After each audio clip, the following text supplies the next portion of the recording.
Welcome back again. Today we will be discussing lotions, creams and lotion bars.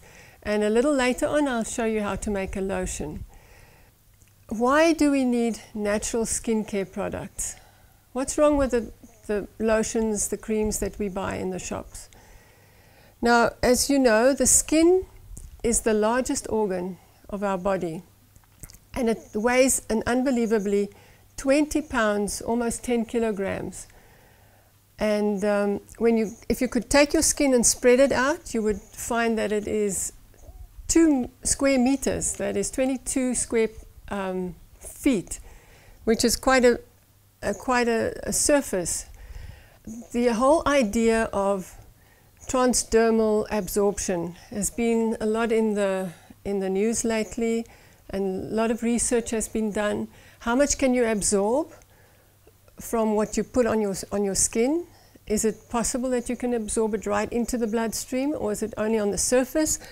So a lot has been done. Many studies show that our bodies absorb directly into the bloodstream close to 60% of topical products. Hormone therapy treatments and smoking cessation medications are often prescribed as patches applied directly to the skin. These medications pass first through the skin and then directly enter the bloodstream. So it is possible. Some say no, it's not possible, but research has shown that it is possible. What chemicals should we avoid in skincare products? Now, if you look at that slide, look at the list of ingredients in just one little cream or a shampoo. So we will be discussing this. If we look at some of the chemicals that they put in our creams, in our shampoos, one of the largest one is petroleum jelly, mineral oil. It's the most widely used ingredient in the cosmetic industry because it's very cheap. It's extremely cheap to obtain, and it's used in virtually every facial cream and hair serum and body lotion and shampoo. If it's not purified well, it might contain traces of PAH, polycyclic aromatic hydrocarbons, comes from coal, and it is known to be carcinogenic and extremely harmful to the human health. I can tell you my story, why I started getting interested in natural products, natural ingredients for skincare products. It was a couple of years ago when I had a very dry skin and I heard of this oil, and I'm not going to mention the name, but I applied this to my skin and it did help for a while for the dryness, but it started making bumpy things on my skin, and then one day, a few weeks later, I discovered a growth on my nose, on the side of my nose, and it spread quickly. The next day it was even double the size, and I went to the doctor, and the doctor said, this is bad. It's going to take over your whole nose, and you'll lose your whole nose. You have to go to a plastic surgeon immediately.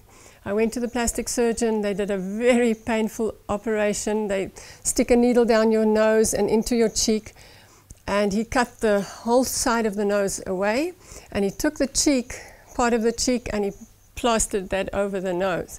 So I actually have my cheek on my nose. And I was traumatized. It was so painful. It was so hard. And I thought, what did I do wrong? What did I do differently? And then I started looking at the oil, and I went through the ingredients, and I started doing research. And I found that it was almost 90% mineral oil with some fragrances and other bad chemicals. And I realized that it is possible that your health or your skincare products can actually cause problems on your skin. And that's where I started to research more and more. Now, the next one that we have to avoid is parabens. They are chemical preservatives. They might even lead to breast cancer. I'm not going to go through it in detail. Sulfates, they put sulfates in your shampoos like sodium lauryl sulfate and sodium laureth sulfate. And these strip away the moisture on your skin. It's also in toothpastes, it's in some of the creams, and It'll dry out your skin. It might even cause cancer. Phthalates. This is a bad one. It's a lubricant. They use it in many products like nail polish, moisturizer, shampoos, hairsprays, even in toys, detergents, and other variety of products. It is known to be an endocrine disruptor. It's been linked to breast cancer and reproductive birth defects. Phthalates are also known to have possible effects on hormones. So that's one you would want to avoid. Oh, and phthalates are hidden often. If you see an ingredient list, it's often hidden in the term fragrance. They put it in fragrance, but you don't know that it's in there. Now, fragrance is basically aromatic extracts, but they also contain unknown toxic chemicals which are harmful to you. It can irritate the skin, have toxic hormonal effects, and may even cause cancer. Formaldehyde, you know that that's a preservative. If you see in museums, you might see organs in bottles, and that's been preserved with formaldehyde. It could cause skin irritation, problems with breathing, watery eyes, burning in the nose, and it's also known to be a human carcinogen. And this is in many products, in deodorants, nail polish, makeup, lotions. So avoid that as well. Phenoxyethanol, it's an antibacterial and a stabilizer in perfumes. It's very harmful if swallowed, inhaled, or absorbed through the skin, especially for mothers, nursing mothers and infants. And it has an effect on the brain and the central nervous system. It's something you would really want to avoid. It also irritates the skin and the eyes. And some people say, well, they only use very little, but it accumulates. The more you use it, the more it accumulates in the body. Alcohols are, some are good, some are bad. Bad alcohols are methanol, isopropyl alcohol, propanol, benzyl alcohol, and so on. Especially look at alcohol denat. It's in many of the products. It's extremely drying and irritating to the skin. They actually put it in to make the solution or the emulsion feel less greasy, but it actually strips the oil from your skin. PEGs, the polyethylene glycols, they are used as thickeners and softeners. And the problem with PEGs is that they are absorption enhancers, which allows bad substances and good ingredients to be absorbed.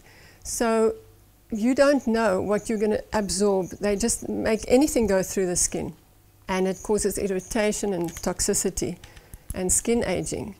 Propylene glycol, the same thing, penetration enhancer. It also strips the skin of the oils. Butylene glycol, it's used as a preservative and a solvent, and this is also not a good substance. It causes depression, drowsiness, skin irritation, and dermatitis and hives. And that's in many products. There are many more. There's a whole list here that I've got here. Some of them, most of them, you can't even pronounce. So I wouldn't even try to pronounce them. If you want more information on toxic substances in our skincare products, go to the EWG, that's the Environmental Work Group, Skin Database, and they will tell you what is toxic and what is not.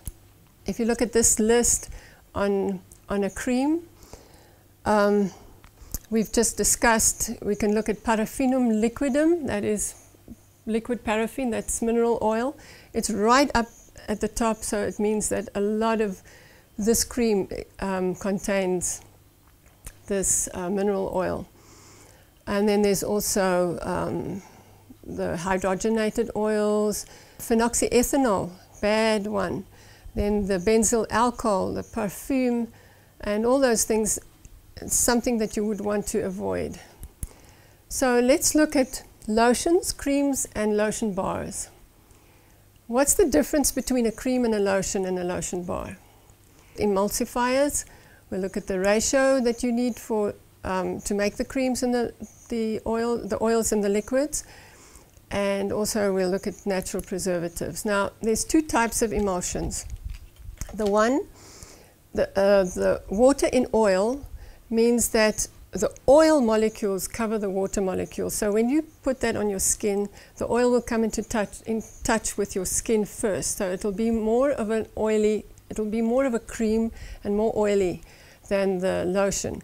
A lotion will be oil in water. So the water will come in touch with your skin first, and it will not be as greasy. So mostly the oil and water will mostly be made with a beeswax as an emulsifier, and the oil and water, mostly you will use emulsifying wax for that.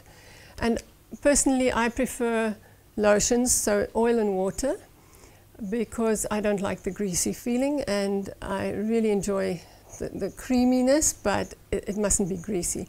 Emulsifiers could include emulsifying wax. You can find that on the internet. A vegan emulsifying wax, candilla wax, lecithin, stearic acid, and then of course beeswax.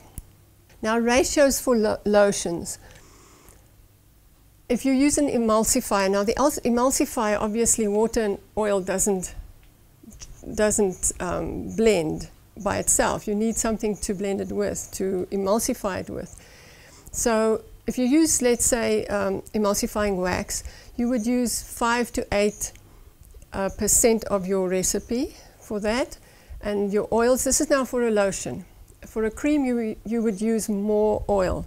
But for a lotion, you use 12 to 20% oil, and then the rest would be the water and whatever you add to the water. So let's say you have an emulsifier, 5%, you have 20% oils, and then the rest will be 75% of your waters. And this is a very good recipe.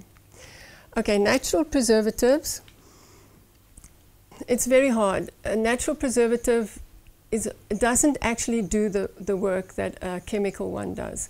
So you need to maybe add something to it. When I used preservatives, natural ones, I used lucidal liquid, but I also used hesperidin. Now the lucidal liquid is derived from radishes fermented with kimchi bacteria, and it's a very good product, but it doesn't keep your product from spoiling eventually. You can't use it. It doesn't work forever like a chemical one does. If you add the hesperidin to it, it helps a little bit, but still it will spoil eventually. So the way that I do it now is I make my product without any preservative, and I freeze it, and then I freeze them in little containers like these. If you can look at this cream there, I freeze them, and then I take them out as I need them, and you just use it. Keep it in the fridge, use it as whenever you want to, and then you can take out the next one from the freezer, and that's the best way to deal with it. You can also add natural antioxidants like vitamin E and rosemary antioxidants. That'll help with the spoiling of the oils. The oils will become rancid easily, so vitamin E will help with the rancidity. They say grapefruit seed extract will also help, but they've shown that it's almost always contaminated with some chemical, some synthetic compound. So I would just use vitamin E, and that's what I use. Right, there's also another theory that once you heat up your oils and your water, if you hold it at 70 degrees Celsius and you hold it for 20 minutes, it'll kill some of the bacteria. But it's been proven that it's not actually reliable. So I don't heat and hold as well. So let's look at some of the recipes. This one is a beeswax night cream. It has, now we call it water phase, that's where all your liquids are, and then the oil phase is your fats and your oils. So the water phase would be 50%, and your oils would be 44%, and your beeswax will be 6%. And this makes a night cream. It's a rich cream. We're not going to demonstrate this one, but you can try it at home. It makes a really nice cream. Lotion bars, as you see here displayed. These are so easy to make. And all you have to do is take the bar. Once you've made it, I'll show you now how to make it, and you just spread it over your skin, and it'll absorb, it'll just melt on your skin, and that's how you apply it. And it's really nice, and it'll sort of absorb very quickly. So that's nice to have as well, especially if you're traveling and you can't take your creams with you. This will not spoil. The lotion bar is made with equal parts of, let's say, shea butter, which is a hard fat. And here you can see some of the shea butter, the hard fat there. It will also need some liquid oil and beeswax. And if you have equal parts, let's say 1 ounce of shea butter, 1 ounce almond oil, 1 ounce beeswax, and then some essential oils, you have a very nice lotion bar that you can travel with. But we're not going to demonstrate that one either. The one that I will demonstrate in a while is this one, the Nourishing Lotion. And this one is so interesting that because I use this as a hair conditioner as well. So it is so light that it's a great hair conditioner. And what we do here, I'm going to show you how to prepare the aloe juice. I make my own aloe juice, and we mix that with water, and then we'll have the sweet almond. If you look here on the table here, we have sweet almond, we have shea butter, we have jojoba. Now I don't know how to pronounce that. It's yoyoba or jojoba or whatever, but I just say jojoba. And we have pumpkin seeds oil, and we have grapeseed oil. And the emulsifier I will be using is the emulsifying wax. It does contain some stearic acid, and it's a very good vegan, vegetarian wax. And also, I like to add essential oils. Now, you must never add more than about 40 drops of essential oils to 100 milliliters of lotion. More than that is a little bit too much. So this will be much less, but I like to use all these myrrh, what is it, frankincense, myrrh, sandalwood, neroli, rose, and then the vitamin E for the as an antioxidant, and then just 2 drops of carrot seed oil because it feeds your skin. And yes, and when we come back, I will show you how to do that. Thank you for joining us again. Today we are making a nourishing lotion, and I will show you how to prepare it from scratch. We're going to do the aloe vera leaf from scratch. But before you do this, it's important to sterilize your containers that you will put your lotion in, and also have everything ready. I've already weighed out or measured out the essential oils. I've weighed out the oils, and now we will do the liquid. And I'm wearing gloves, not because there's anything toxic that I'm scared of. It's to prevent bacteria from getting into my lotion. So this is a good practice. Right, you take your aloe vera leaf. You'll see a lot of sulfur and stuff oozing out of it. I'm going to cut this here. And then I'm going to just cut the sides, as you can see. I prefer making my own because if you buy aloe vera gel, it has preservatives in it, and it's much easier and better to make your own. Now you're going to just separate the skin from the flesh. I'm trying to keep as much of the flesh as possible. It's not always easy.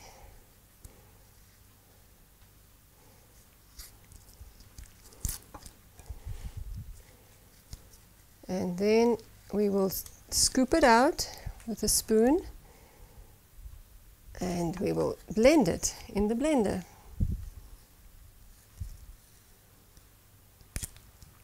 Right, there's your flesh. You're going to take the blender, open it up, and we will scoop it in there. I'm going to take a spoon and scoop it out.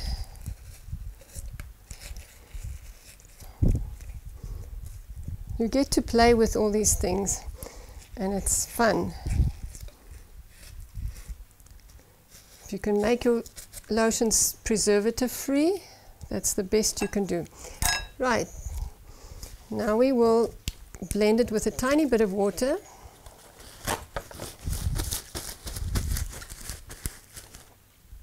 Just to keep it going, to get it going.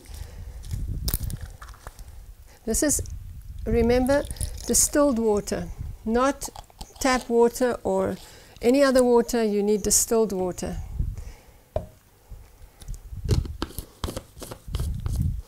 We're going to blend this.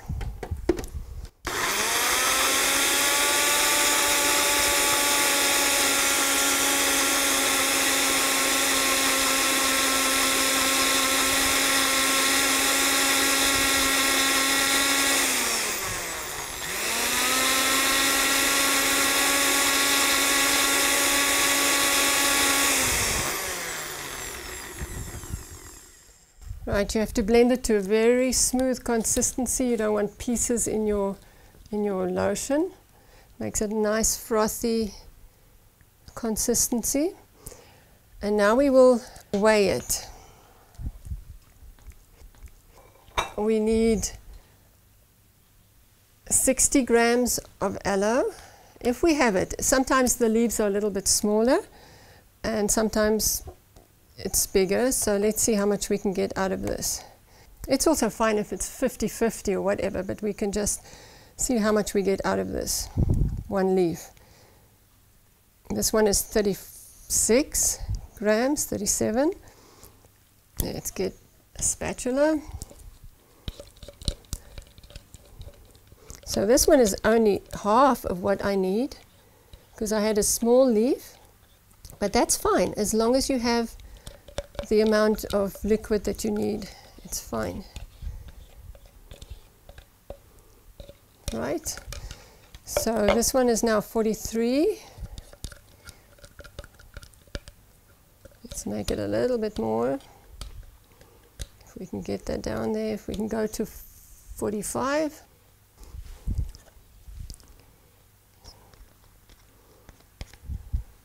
$44, $45, good. It's a good amount.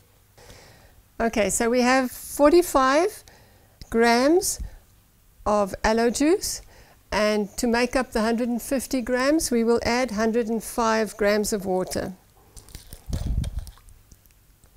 Oops, I have to go back to naught, and then it's 105. Now you have to be very careful.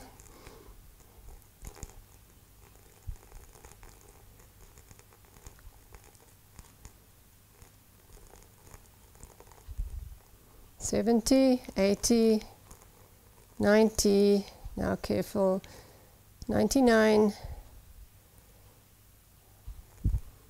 $100, $101, $104, $105, yes. It's done. Right, now comes the interesting part. That is done, the oils are done, but now I have to add wax to the oil, and then I'm going to melt it. So at this point, I'm going to add boiling water to the frying pan. I've already boiled the water. We'll just continue to boil another few seconds. Okay, now we have boiling water that is being kept warm by or hot by the frying pan, and now I'm going to weigh out the wax into the oils. Now we need 5% wax, which is 10 grams. I'll use this. The wax looks like this, emulsifying wax.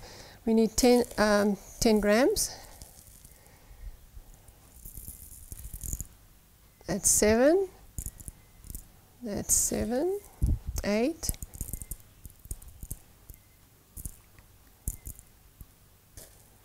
9, 10. Got 10 grams of wax. And this has to be melted together in the hot water. And the other secret is your water must also be warmed up. The two have to be more or less the same temperature. when you blend them together. The wax will now emulsify it, and I normally let it just melt, take it off the heat, and then try and adjust the heat in both containers. So we will now stir the wax and the oils and let it melt. You can see there's hard oil, which is the shea butter, and the soft oil, which is all the other oils that we included. And this will take a while. But as soon as everything is melted, you remove it from the heat. It's normally about 60, 65 degrees Celsius. Now the nice thing about emulsifying wax is that it's a very easy wax to work with. If you work with beeswax, the solutions have to be totally cold, and it's often you will find that it separates. But emulsifying wax is a very easy wax to work with. Right, the oils and the liquids have now reached more or less the same temperature, and this one the same, 57. So now we can start blending, but more or less around 60 Celsius you start blending.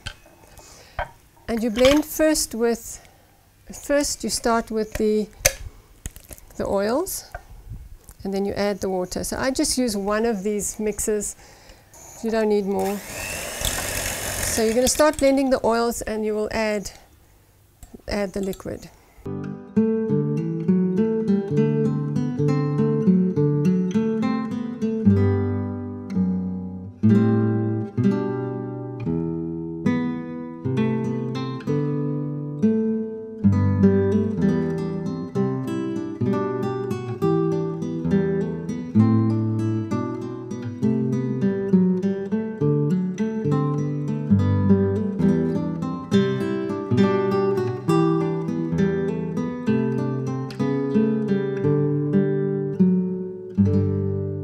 As you can see, the color is changing, it's becoming more homogenized.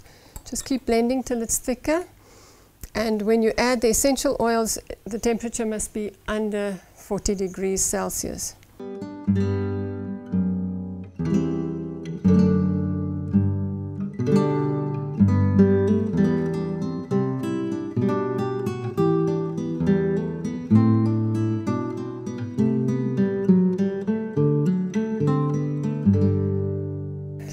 Lotion is almost ready, as you can see. I'm going to let it cool down. Let me get the thermometer. At the moment it is at, let's check that, if you can see there, 35, 36, 38, 40, 41. So it's still a little too hot to add your essential oils. We're going to let it cool down a few minutes, and then we'll add the essential oils. Right, now we have our emulsion at the right temperature. It's about 39 degrees, and we will now add our essential oils.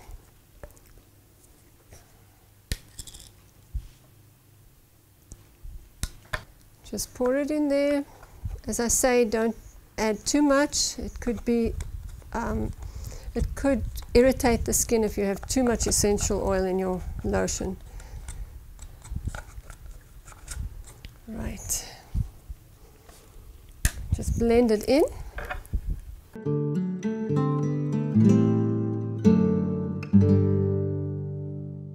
As you can see, the lotion has thickened up nicely. Beautiful white color. And now you pour them into your containers.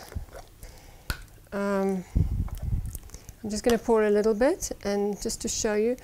And then you must let it stand to cool down completely. If you cover it up now with a lid, it might gather some moisture in the lid, and it might spoil your product. So just let it cool down until it's totally room temperature, and then you have your beautiful lotion. And thank you for watching. It's been fun to make it. Right, let's just test the soap for lathering. This is the ivory soap that we made first, and this is the charcoal soap. Let's see how well it lathers.